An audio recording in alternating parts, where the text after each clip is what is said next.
ഇന്നത്തെ ക്ലാസ്സിലേക്ക് എല്ലാവർക്കും സ്വാഗതം. ഏഴാമത്തെ പാഠഭാഗത്തിലെ ഡെസിമൽ ഓപ്പറേഷൻസ്, അതിലെ മൾട്ടിപ്ലിക്കേഷൻ ആണ് നമ്മുടെ അവസാനിച്ചത്. നമ്മൾ ഡിവിഷനിലേക്കാണ് കിടക്കുന്നത് അല്ലേ? അപ്പോൾ പ്രോബ്ലംസ് ഹോംവർക്ക് തന്നിരുന്നു, ഒക്കെ ചെയ്യാൻ പറ്റിയിട്ടുണ്ടാവും അല്ലേ? അപ്പോൾ ഡെസിമൽ നമ്പേഴ്സിൻ്റെ അഡീഷൻ പഠിച്ചു, സബ്ട്രാക്ഷൻ പഠിച്ചു, മൾട്ടിപ്ലിക്കേഷൻ നമ്മൾ മനസ്സിലാക്കി കഴിഞ്ഞു. ഇനി നമുക്ക് പഠിക്കാനുള്ളത് ചതുഷ്ക്രിയകളിലെ പിന്നെ ഏതാ ബാക്കിയുള്ളത്? ഡിവിഷൻ ആണ്.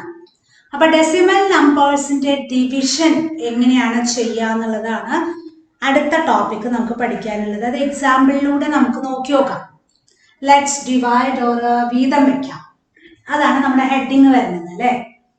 അതിൽ എക്സാമ്പിൾ ആയിട്ട് ഒരു ചോദ്യം നമ്മൾ നോക്കുകയാണ്. 13.2 ഡിവൈഡ്സ് 4. അതായത് ഒരു ഡെസിമൽ നമ്പറിനെ ഒരു നാച്ചുറൽ നമ്പർ കൊണ്ട് എങ്ങനെയാണ് ഡിവൈഡ് ചെയ്യുന്നത്? ദശാംശ സംഖ്യയെ ഒരു എണ്ണൽ സംഖ്യ കൊണ്ട് എങ്ങനെ ഹരിക്കാം എന്നുള്ളതാണ് നമ്മൾ ആദ്യമായിട്ട് നോക്കാൻ പോകുന്നത് കേട്ടോ. സാധാരണ ചെയ്യണ പോലെ തന്നെയാണ്. എങ്ങനെയാ?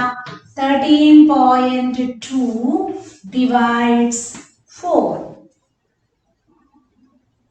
13.2നെ 4 കൊണ്ട് ഹരിക്കണം. അതാണ് നമ്മളിവിടെ ചെയ്തുകൊണ്ടിരിക്കുന്നത്. അപ്പൊ ഇങ്ങനെ വന്നു, ഇതേ നോക്കൂ. ആദ്യം 13 4 എത്ര പ്രാവശ്യമാണ് പോണേ എന്ന് നോക്കി. എത്ര പ്രാവശ്യം പോവാ? 3 4s are 12. സാധാരണ പോലെ സബ്ട്രാക്ട് ചെയ്തു 1 എന്നുള്ളത് കിട്ടി. ഇനി അടുത്ത സംഖ്യ ഇറക്കിയിടുകയാണ് വേണ്ടേ. പക്ഷെ അതിനു മുമ്പ് ഒരു ഡെസിമൽ പോയിന്റ് ഉണ്ട് അല്ലേ? അപ്പൊ അതെന്ത് ചെയ്യണം? ഏത് സ്ഥാനത്താണോ നമ്മൾക്ക് ആ പോയിന്റ് വന്നത്, അതായത് ഇറക്കിയിടാനുള്ളതിന് തൊട്ട് മുമ്പിലുള്ള സ്ഥാനത്താണ് പോയിന്റ് വന്നത്, അപ്പൊ അതേ സ്ഥാനത്ത് നമ്മൾ കോഷ്യന്റിലെ പോയിന്റ് ഇട്ടതിന് ശേഷമേ ഈ സംഖ്യ ഇറക്കിയിടാനായിട്ട് പാടുള്ളൂ എന്ന് മാത്രമേ ശ്രദ്ധിക്കേണ്ടതുള്ളൂ. അപ്പൊ 13.2നെ 4 കൊണ്ട് ഹരിക്കുമ്പോ ആദ്യം 13 4 എത്ര പ്രാവശ്യമാണ് പോകുന്നത് എന്ന് നോക്കണം. അപ്പൊ അത് നോക്കി കഴിഞ്ഞാല് നമുക്ക് എത്ര കിട്ടി? 3 ടൈംസ് ആണ്. 3 4s are 12. സബ്ട്രാക്ട് ചെയ്തു 1 കിട്ടി. ഇനി ആക്ച്വലി എനിക്ക് പോയിന്റ് ആണ് ഇറക്കിയിടേണ്ടത്. ആ പോയിന്റ് ഇറക്കിയിടണതിന് പകരം കറക്റ്റ് ആയിട്ട് ആ പ്ലേസില് പോയിന്റ് കോഷ്യൻ സൈഡിൽ ഇട്ടതിന് ശേഷം ഡിജിറ്റ് എന്താണോ അത് ഇറക്കിയിട്ടു. അപ്പൊ 12 എന്നുള്ളത് നമുക്ക് കിട്ടി. ഇനി ആ 12 4ൽ എത്ര പ്രാവശ്യം പോവാ? 3 ടൈംസ് -0. അപ്പൊ നമുക്ക് ആൻസർ എന്ത് കിട്ടി? 3.3 അല്ലേ? വരുന്നേ 3.3 ആണ് നമുക്ക് ആൻസർ കിട്ടിയത്. ഇനി അടുത്തത് നോക്കി നോക്കുക. നമുക്ക് എന്താണ് വരുന്നത്?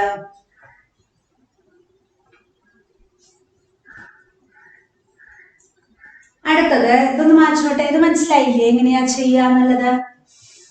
അടുത്തത് ഒരു സെക്കൻഡ് ക്വസ്റ്റ്യൻ നമുക്ക് നോക്കാം. 25.5 ഡിവൈഡ്സ് 6. ഇത്തിരി വെറൈറ്റി ആയിട്ടുള്ള സെക്കൻഡ് പ്രോബ്ലം ആണ് വിചാരിക്കും. 25.5 ഡിവൈഡ്സ് 6. ഇതും ഒരു ഡെസിമൽ നമ്പറിനെ ഒരു നാച്ചുറൽ നമ്പറോട് ഡിവൈഡ് ചെയ്യുന്നതാണ് കേട്ടോ. അപ്പൊ നമ്മൾ 25 6ൽ എത്ര ടൈംസ് ആ പോവാ നോക്കി. 4 6 are 24 ആണ്. സബ്ട്രാക്ട് ചെയ്തു 1 കിട്ടി. ഇനി പോയിന്റ് ആണ് വേണ്ടത്. ആ പോയിന്റ് ഞാൻ കോഷ്യൻ സൈഡിലിട്ട് 5 ഇറക്കിയിട്ടു. 15ല് 6 എത്ര പ്രാവശ്യം പോണേ നോക്കി. എത്ര പ്രാവശ്യം പോവാ? 2 ടൈംസ്. 11 2 6 are 12. സബ്ട്രാക്ട് ചെയ്തു 3 കിട്ടി. അപ്പോ ഇങ്ങനത്തെ ഡെസിമൽ നമ്പേഴ്സിന്റെ ഡിവിഷൻ വരുമ്പോ കോഷ്യന്റ് റിമൈൻഡർ 0 കിട്ടണ വരെ നമ്മൾ ചെയ്യണം. റിമൈൻഡർ പാടില്ല. ആ രീതിയിലാണ് നമ്മൾ ചെയ്യേണ്ടത്. അത് ചെയ്യാൻ പറ്റും. അപ്പൊ ഇവിടെ നമുക്ക് ഇനി ഇറക്കിയിടാൻ സംഖ്യയൊന്നും ഇല്ല ശരിക്കും. അപ്പൊ എന്താ വന്നത്? നമുക്ക് ശരിക്കും വന്നേക്കുന്നത് എന്താണ്? റിമൈൻഡർ 3 ആണ് വന്നിരിക്കുന്നത്. നമുക്ക് ആ റിമൈൻഡർ കിട്ടണ്ട. അപ്പൊ എന്താ ചെയ്യേണ്ടേ അറിയോ? നമ്മള് ഇനി ഇറക്കിയിടാൻ സംഖ്യകളൊന്നും ഇല്ലായിരുന്നു. അപ്പൊ നമ്മൾ എന്ത് ചെയ്തു? ഇങ്ങനത്തെ ഡെസിമൽ നമ്പേഴ്സിന്റെ കേസില് നമ്മൾ റൈറ്റ് സൈഡിൽ ഒരു 0 അങ്ങോട്ട് ഇടുക. ഓക്കെ, കാരണം ഓൾറെഡി നമ്മൾ ഡിവിഷനിലെ വലിയ ചില കുട്ടികളെ ഈ മത്സര പരീക്ഷയ്ക്കൊക്കെ പഠിച്ചിട്ടുണ്ടാവും. ഡിവിഷനിൽ ഇതുപോലെ 25നെ 6 കൊണ്ട് ഡിവൈഡ് ചെയ്യുമ്പോൾ ഇങ്ങനെ എന്തെങ്കിലും പോർഷൻസ് ആയി വന്നാൽ ഇവിടെ ഒരു 0 ഇട്ടിട്ട് ഉടനടി ഒരു പോയിന്റ് മുകളിൽ ഇടുകയാണ് ചെയ്യുക, ഡെസിമൽ സ്ഥാനം ഇടുകയാണ് ചെയ്യുന്നത്. അപ്പൊ ഇവിടെ ഓൾറെഡി ഡെസിമൽ പോയിന്റ് ഉള്ളത് കൊണ്ട് നമുക്ക് എക്സ്ട്രാ പോയിന്റ്, ഒരു ഡെസിമൽ നമ്പറിൽ ഒരൊറ്റ പോയിന്റ് തന്നെ ഉണ്ടാവുള്ളൂ, കുറെ പോയിന്റ് ഒന്നും ഉണ്ടാവില്ലല്ലോ. അപ്പൊ ഓൾറെഡി ഒരു ഡെസിമൽ പോയിന്റ് ഇട്ടിട്ടുള്ളത് കൊണ്ട് ഇവിടെ 3 എന്നുള്ള റിമൈൻഡർ കിട്ടിയ സ്ഥാനത്ത് റൈറ്റ് സൈഡിൽ ഒരു 0 അങ്ങോട്ട് ഇടുക. അപ്പൊ എന്തായി? 30 ആയി മാറി. ഇനി 30-ല് 6 എത്ര പ്രാവശ്യം പോകുന്നു നോക്കി. അപ്പൊ എത്രയാ? 5 6 are 30. നമുക്ക് എന്ത് ചെയ്തു? 0 റിമൈൻഡർ കിട്ടി. അപ്പൊ നമ്മള് ഇങ്ങനത്തെ ഡെസിമൽ നമ്പേഴ്സിന്റെ ഡിവിഷൻ വരുമ്പോ നമുക്ക് ഇതുപോലെ ഒരു സംഖ്യയാണ് റിമൈൻഡർ പോലെ കിട്ടുന്നു എങ്കിൽ റൈറ്റ് സൈഡിൽ ഒരു 0, അല്ലെങ്കിൽ ചിലപ്പോ 2 0 ഇട്ടാലേ കറക്റ്റ് ആയിട്ട് ഡിവിസിബിൾ ആവുള്ളൂ പുറത്തുള്ള സംഖ്യയിൽ.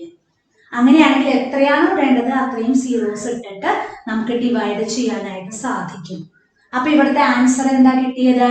4.25 എന്നുള്ള ആൻസർ ആണ് നമുക്ക് കിട്ടിയത് അല്ലേ? ഇനി നമുക്ക് ഡയറക്റ്റ് എക്സസൈസിലോട്ട് പോവാം. പേജ് നമ്പർ 118 ക്വസ്റ്റ്യൻസ് നമുക്കൊന്ന് നോക്കി നോക്കാം. ഒന്നാമത്തെ ചോദ്യം നോക്കാം. എന്താണ് ഒന്നാമത്തെ ചോദ്യം? The total amount of milk given to the children in a school for the 5 days of last week is 132.575 liters. How much was given on average each day? എന്താ ചോദ്യത്തിന്റെ അർത്ഥം? ഒരു സ്കൂളില് കഴിഞ്ഞ ആഴ്ചയില് 5 ദിവസം കുട്ടികൾക്ക് കൊടുത്ത പാലിന്റെ ആകെ അളവാണ് 132.575 എങ്കിൽ ഒരു ദിവസം കൊടുത്ത ശരാശരി പാലിന്റെ അളവ് എത്ര? 5 ദിവസം കൊടുത്ത പാലിന്റെ അളവ് തന്നിട്ടുണ്ട്. അതിൽ നിന്ന് ഒരു ദിവസം കൊടുത്ത ആവറേജ് ക്വാണ്ടിറ്റി ഓഫ് മിൽക്ക്, ശരാശരി പാലിന്റെ അളവ് എത്രയാണ് എന്നാണ് ചോദ്യം. അപ്പൊ കൂടുതൽ എണ്ണത്തിന്റെ തന്നിട്ട് ഒരെണ്ണത്തിന്റെ കാണാൻ ആക്ച്വലി എന്താ ചെയ്യേണ്ടത്? ഡിവിഷൻ ആണ് ചെയ്യേണ്ടത്. അപ്പൊ ഇവിടെ നമുക്ക് ഡിവിഷൻ ആണ് ചെയ്യേണ്ടി വരിക. 5 ദിവസവും ആകെ കൊടുത്ത പാലിന്റെ അളവ് തന്നിരിക്കുന്നു. അതിൽ നിന്ന് ഒരു ദിവസം കുട്ടികൾക്ക് കൊടുത്ത പാലിന്റെ അളവാണ് ചോദിച്ചിരിക്കുന്നത്. അപ്പൊ നമുക്ക് സ്റ്റെപ്സ് ഒക്കെ എഴുതണം. ആക്ച്വലി എന്താ ചെയ്യേണ്ടത്? 132.575 divides 5. 5 കൊണ്ട് ഡിവൈഡ് ചെയ്താലല്ലേ ഒരു ദിവസം കൊടുത്ത പാലിന്റെ അളവ് എത്രയാണെന്ന് കിട്ടുള്ളൂ. അപ്പൊ നമ്മൾ ഡിവൈഡ് ചെയ്യുന്നു കേട്ടോ. 13 divides 5 അല്ലേ ആദ്യം ചെയ്യേണ്ടത്? 13 5-ൽ എത്ര പ്രാവശ്യമാണ് പോവാ? 2 പ്രാവശ്യം. സാധാരണ ഡിവൈഡ് ചെയ്യണ പോലെ ഇങ്ങനെയാണ്. സബ്ട്രാക്ട് ചെയ്തു, 3 കിട്ടി. നെക്സ്റ്റ് ഓരോരോ ഡിജിറ്റ് ആയിട്ടല്ലേ ഇറക്കിയിടുക. 32 6 5s are 30. വീണ്ടും സബ്ട്രാക്ട് ചെയ്തു, 2 കിട്ടി. ഇനി പോയിന്റ് ആണ്. ആ പോയിന്റ് എവിടെയാണ് ഇട്ടത്? കോഷ്യൻ സൈഡിലെ ഹരണഫലത്തിലാണ് പോയിന്റ് ഇട്ടത്. എന്നിട്ട് ഈ 5 ഇറക്കിയിടാൻ പാടുള്ളൂ. 25 5-ൽ എത്ര പ്രാവശ്യമാണ് പോണത്? 5 പ്രാവശ്യം. 5 5s are 25. സബ്ട്രാക്ട് ചെയ്തു. ഇനി അടുത്ത ഡിജിറ്റ് 7. 75 ഒരുമിച്ച് അങ്ങോട്ട് ഇടരുത്. ആദ്യം 7 ഓരോ ഡിജിറ്റ് ആയിട്ടാണ് ഇറക്കിയിട്ട് ഡിവൈഡ് ചെയ്യേണ്ടത്. അതൊക്കെ അറിയാം അല്ലെ? സാധാരണ നമ്പേഴ്സിന്റെ ഡിവിഷൻ പോലെ തന്നെ. 7-ല് 5 1 ടൈം 5 2. ഈ 5 കൂടി ഇറക്കിയിടുമ്പോ 5 5s are 25. സബ്ട്രാക്ട് ചെയ്തപ്പോ എത്ര കിട്ടി? 0 കിട്ടിയില്ലായിരുന്നെങ്കിൽ നമ്മൾ ഒരു 0 ഇട്ടിട്ടാണ് ചെയ്യേണ്ടി വരിക. അപ്പൊ എത്രയാ? ഒരു ദിവസം കൊടുത്ത ആകെ പാലിന്റെ അളവ് എത്ര വരും? 26.515 ലിറ്റർ എന്ന ആൻസർ കിട്ടും കേട്ടോ. അപ്പൊ സ്റ്റെപ്സ് ഒക്കെ എഴുതണം. എന്താണ്? 5 ദിവസവും കുട്ടികൾക്ക് കൊടുത്ത ആകെ പാലിന്റെ അളവ്, total quantity of milk given to the children in a school in 5 days. അത് കഴിഞ്ഞിട്ട് quantity, the average quantity of milk given in each day.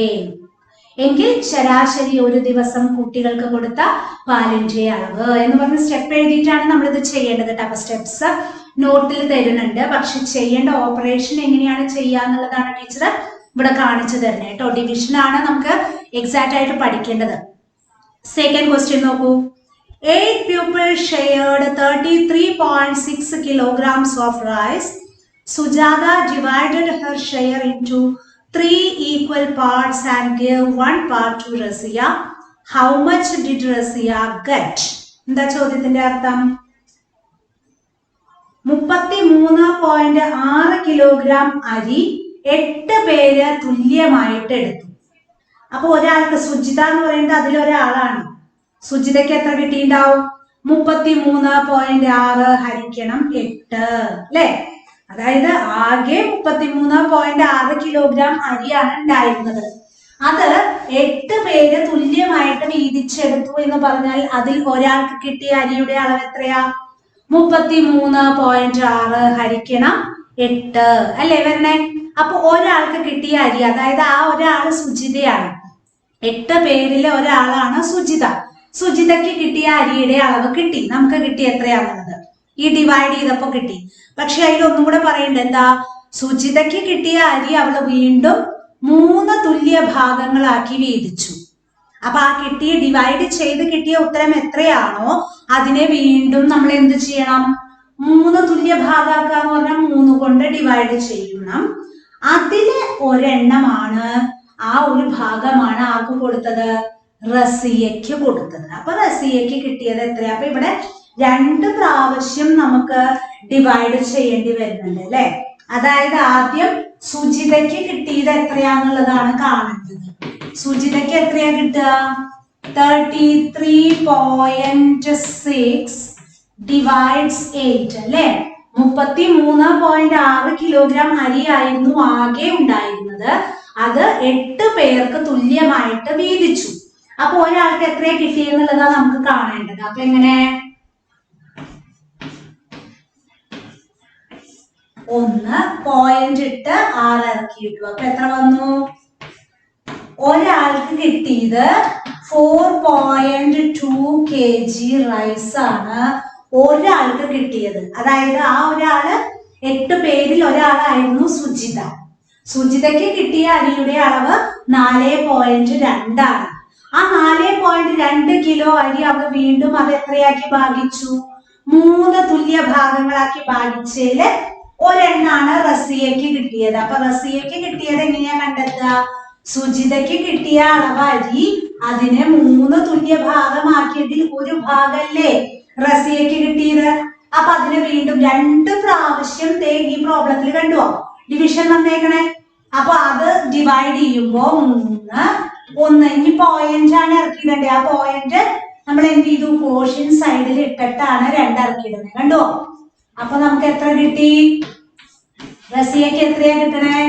1.4 kg ആണ് റസിയയ്ക്ക് കിട്ടിയത്. അപ്പൊ റസിയയ്ക്ക്, സുജിതയ്ക്ക് എത്രയാണ് കിട്ടിയത് എന്ന് ആദ്യം കണ്ടെത്തി.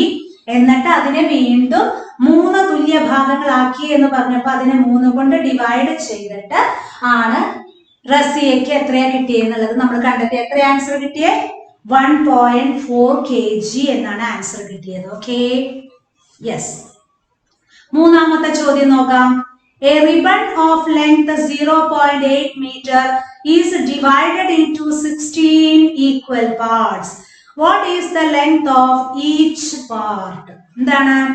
0.8 മീറ്റർ നീളമുള്ള റിബണിനെ ഞാൻ എന്ത് ചെയ്തു? 16 തുല്യ ഭാഗങ്ങളാക്കി മാറ്റി. 0.8 മീറ്റർ നീളമുള്ള റിബൺ അതിനെ ഞാൻ 16 തുല്യ ഭാഗങ്ങളാക്കി ഭാഗിച്ചു. എങ്കിൽ ഒരു ഭാഗത്തിന്റെ, ഒരു പീസിന്റെ നീളം എത്ര? 16 തുല്യ കഷ്ണങ്ങളാക്കി മുറിച്ചു. 0.8 മീറ്റർ നീളമുള്ള റിബണിനെ 16 ചെറിയ ചെറിയ കഷ്ണങ്ങളാക്കി, തുല്യ ഭാഗങ്ങളാക്കി മുറിച്ചെങ്കിൽ ഒരു കഷ്ണത്തിന്റെ നീളം എത്രയാണ്? ഇങ്ങനെയാ കാണുക. 0.8 ഹരിക്കണം 16 അല്ലേ വരിക. അപ്പൊ ഇവിടെ എന്താ വരണത്?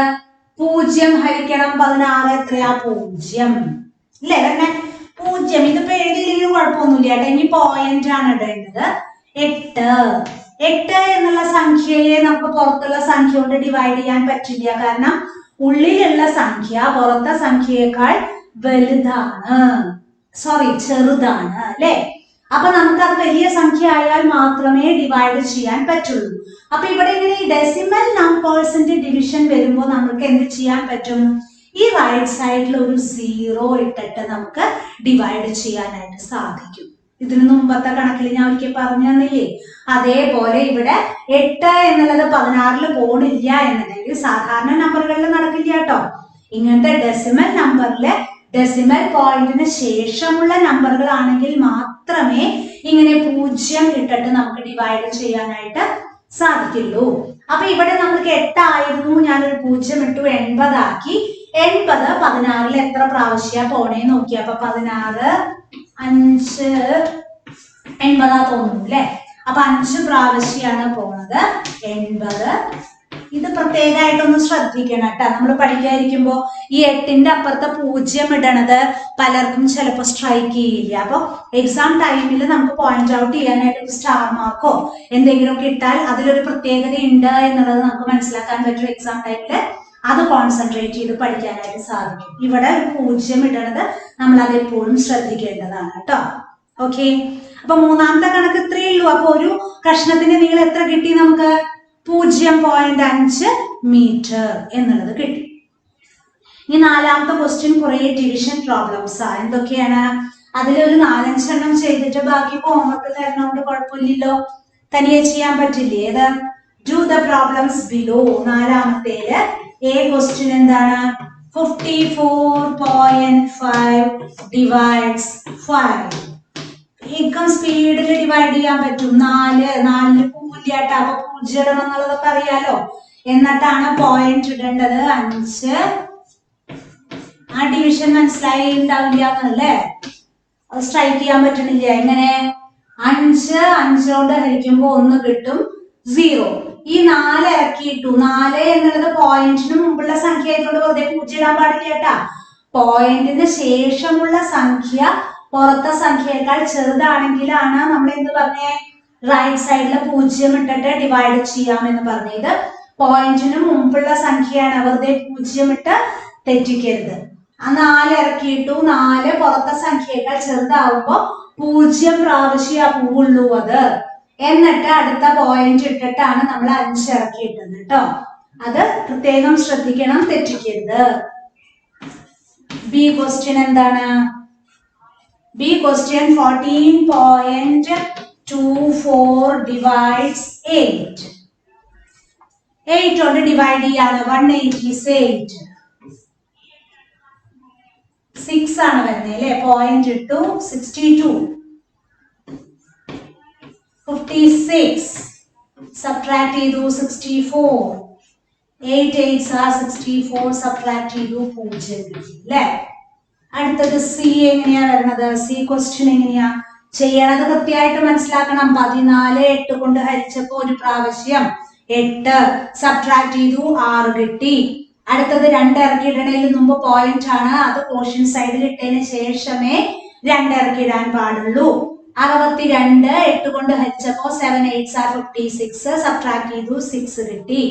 അടുത്തത് 4 ഇറക്കിയിട്ടു. 8ൽ 64 8 ടൈംസ് ആണ്. 64 സബ്ട്രാക്ട് ചെയ്തു, 0 കിട്ടി.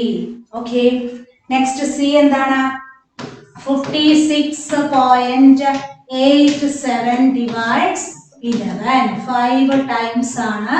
55 സബ്ട്രാക്ട് ചെയ്തു, 1 കിട്ടി അല്ലേ.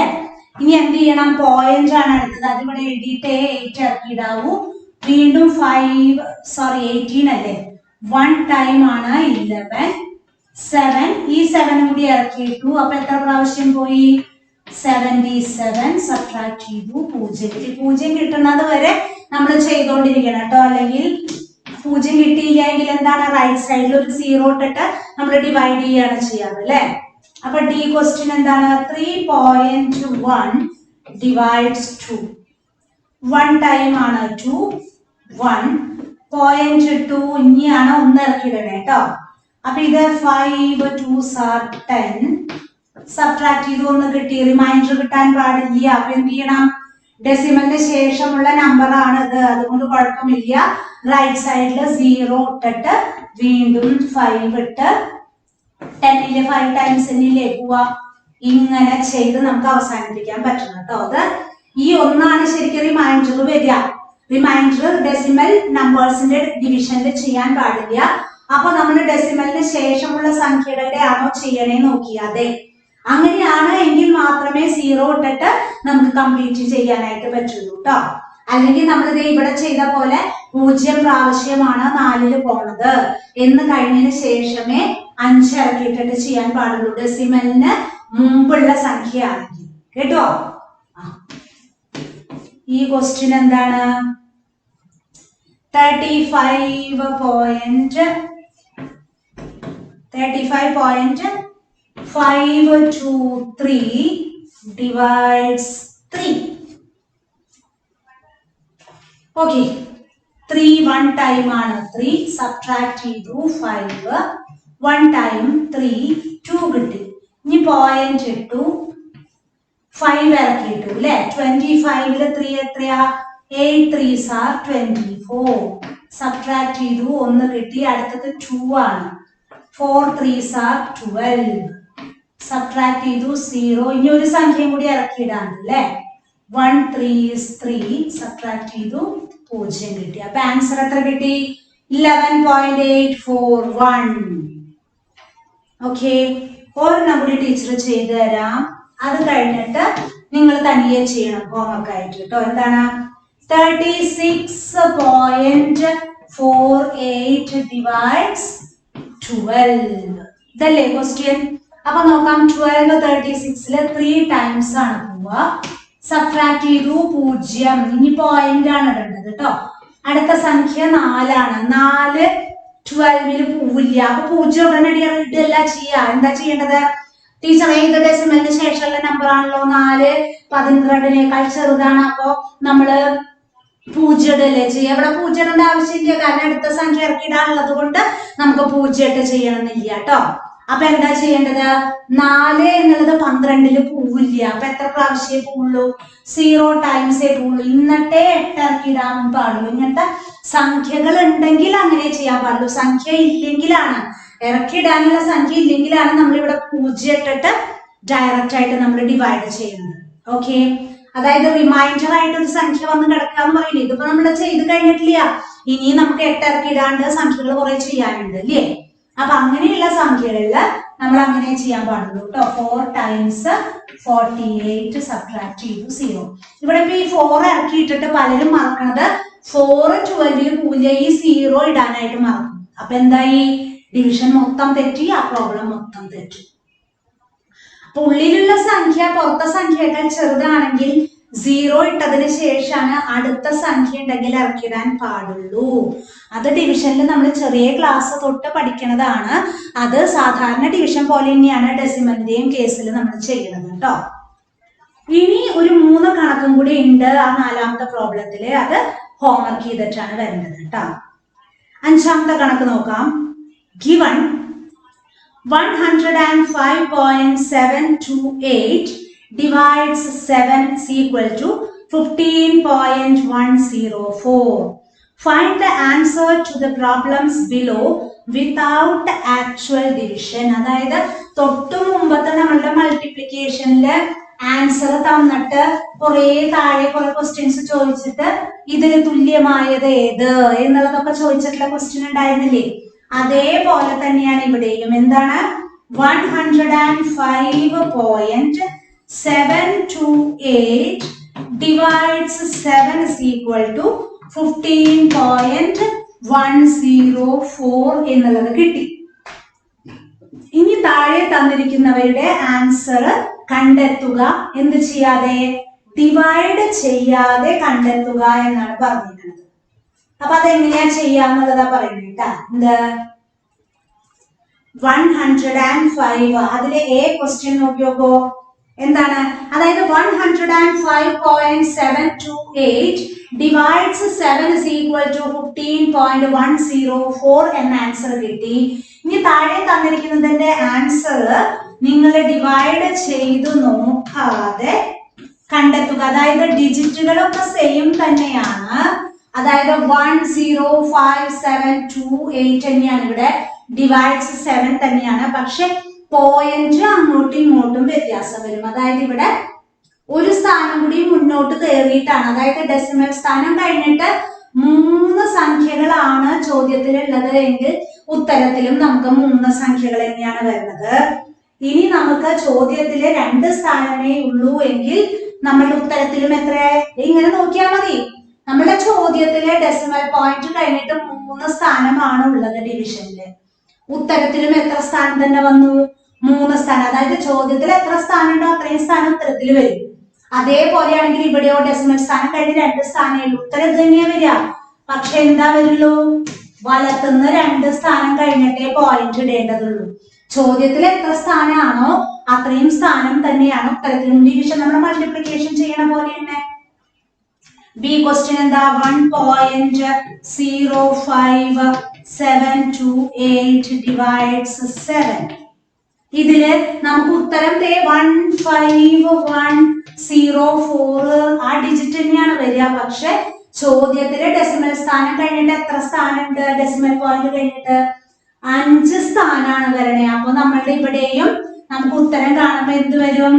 5 സ്ഥാനം, വലത്തുനിന്ന് ഇടത്തോട്ട് 5 സ്ഥാനം കഴിഞ്ഞിട്ടാണ് നമ്മള് പോയിന്റ് ഇട്ടിട്ട് കാണിക്കേണ്ടത് കേട്ടോ. ആൻസർ ഇതിലല്ലാണ്ട് വേറെ വ്യത്യാസം ഇതൊന്നും ചെയ്യേണ്ട കാര്യമില്ല. ചോദ്യത്തില് ഡെസിമൽ കഴിഞ്ഞിട്ട് എത്ര സ്ഥാനം ഉണ്ടോ അത്രയും സ്ഥാനം കിട്ടുന്ന ഉത്തരത്തില് വലത്തുനിന്ന് ഇടത്തോട്ട് അത്രയും സ്ഥാനം കഴിഞ്ഞ് പോയിന്റ് ഇടുക എന്നേ ഉള്ളൂ. അതുപോലെ തന്നെ അടുത്തതും അങ്ങനെ തന്നെയാണെന്ന് തോന്നുന്നു. സെയിം ആണോ? രണ്ട് എ ബിയും സിയും സെയിം ആണല്ലേ ക്വസ്റ്റ്യൻ തന്നെ. അപ്പൊ പിന്നെ പ്രത്യേകം ചെയ്യേണ്ട കാര്യം ഒരൊറ്റ പ്രാവശ്യം ചെയ്യേണ്ടതുള്ളൂ കേട്ടോ. 6ാമത്തെ ചോദ്യം നോക്കൂ. A number multiplied by 9 gives 145.71. What is the number? എന്താ പറയണത്? ഒരു നമ്പർ 9 കൊണ്ട് മൾട്ടിപ്ലൈ ചെയ്തപ്പോ കിട്ടിയ ആൻസർ 145.71 ആണെങ്കിൽ ആ നമ്പർ ഏത് എന്നാണ് ചോദ്യം. ഒരു നമ്പർ അത് എത്രയാ നമ്പർ എന്ന് അറിയില്ല, എക്സ് എന്ന് വിചാരിക്കും. എക്സിനെ 9 കൊണ്ട് മൾട്ടിപ്ലൈ ചെയ്തപ്പോ 145.71 ആൻസർ കിട്ടിയെങ്കിൽ എക്സ് എത്ര എന്നാണ് ചോദ്യം. ആ നമ്പർ എത്രയാണ്? അതായത് dash into 9 is equal to 72 എങ്കിൽ ഈ ഡാഷിന്റെ സ്ഥാനത്ത് എന്താണ്? ഇങ്ങനെ കാണാം. ഇതിപ്പോ മൾട്ടിപ്ലിക്കേഷൻ ഈസി ആയിട്ട് ചെയ്യുന്നോണ്ട് 8 9s are 72 നമുക്കറിയാം. Otherwise how it is? എങ്ങനെയാ ചെയ്യാ? Answer divides number. 72 ഡിവൈഡ്സ് 9 അല്ലേ നമ്മൾ ചെയ്യാ. അപ്പൊ അതേപോലെ തന്നെയാണ് ഇവിടെ എന്ത് ചെയ്യേണ്ടത്? 145.71 ഡിവൈഡ്സ് 9 ചെയ്യേണ്ടി വരും അല്ലേ. അത് കറക്റ്റ് ആയിട്ട് ചെയ്തിട്ട് നമുക്ക് ആൻസർ കണ്ടെത്താൻ സാധിക്കുള്ളൂ. എങ്ങനെയാ? 1 9 is 9, 55, 6 9s are 54, സബ്ട്രാക്ട് ചെയ്തു 1 കിട്ടി. ഇനി പോയിന്റ് എഴുതിയതിന് ശേഷം 1 9 is 9, 8 ഈ 1 ഇറക്കിയിട്ടു 9 9s are 81, സബ്ട്രാക്ട് ചെയ്തപ്പോ എന്ത് കിട്ടി? 0 കിട്ടി. അപ്പൊ ആൻസർ എന്താ വന്നേ? 16.19. 16.19നെ 9 കൊണ്ട് ഗുണിച്ചാലാണ് എന്ത് കിട്ടുക? 145.7. ഇങ്ങനത്തെ സംഖ്യകളൊക്കെ വരുമ്പോ ചെറിയ നമ്പറുകൾ ഇട്ടിട്ട് നമ്മളൊന്ന് ആലോചിച്ച് നോക്കാം. ഏത് നമ്പറിനെ 9 കൊണ്ട് ഇൻഡ്യൂ ചെയ്താലേ 72 കിട്ടുക? അപ്പൊ 72 ഹരിക്കണം 9 ചെയ്താലല്ലേ നമുക്ക് ആൻസർ കിട്ടുക. അതേ രീതിയിൽ തന്നെ ഇത് ആലോചിച്ച് നോക്കി. ഇതിപ്പോ പോയിന്റ് ഇട്ടിട്ടുള്ള നമ്പർ ആയതുകൊണ്ട് ചെയ്യണതിൽ വ്യത്യാസമൊന്നും വരില്ല ചെയ്യണേ കേട്ടോ. അപ്പൊ ഇവിടെ 145.71 ഡിവൈഡ്സ് 9 ആണ് ചെയ്യേണ്ടത്. ഓക്കെ. അപ്പൊ ഈ എക്സസൈസ് കഴിഞ്ഞ് റൈറ്റ് സൈഡിലുള്ള ആ പ്രോബ്ലംസ് നമ്മളൊന്ന് പറഞ്ഞു തരണം. അത് നമുക്ക് അടുത്ത ക്ലാസ്സിലാണ് കണ്ടിന്യൂ ചെയ്യണത്. അപ്പൊ ഇന്നത്തെ ക്ലാസ് ഞാൻ അവസാനിപ്പിക്കുകയാണ് കേട്ടോ. Okay, thank you.